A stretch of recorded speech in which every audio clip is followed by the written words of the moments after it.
Here's a cool little portable stove you can make with things you probably already have sitting around your house. First, you'll need a couple of cans of soda. Make sure there's no bumps or dents in the bottom. You'll also need some fine sandpaper, a utility knife blade, a thumbtack, a coat hanger, some fiberglass, and a bottle of heat. Use the sandpaper to remove the paint off the bottom couple of inches of both cans. Open the first can and pour out the contents. Using a book to hold the utility blade, carefully cut off the bottom inch of the first can, and then use the sandpaper to smooth out the sharp edge. Use the second can to stretch out the lip of the bottom half of your stove. Now just add some fiberglass and your bottom half is done. Make the top of your stove the exact same way. Before assembling the two pieces, you'll need to use the thumbtack to create a fill hole in the top half.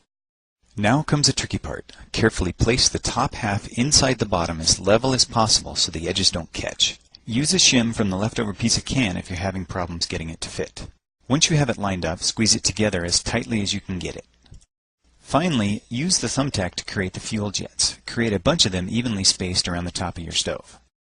If you don't already have a pot stand, you can quickly make one with the wire hanger. Just be sure to sand off the outer coating first. Now it's time to test it out. Slowly pour the heat into the stove, giving it time to drain through the fill hole.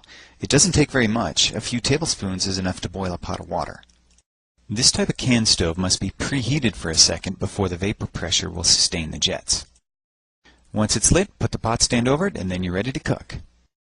So whether you're camping or just forgot to pay the electric bill, now you can make a tiny stove even MacGyver would be proud of.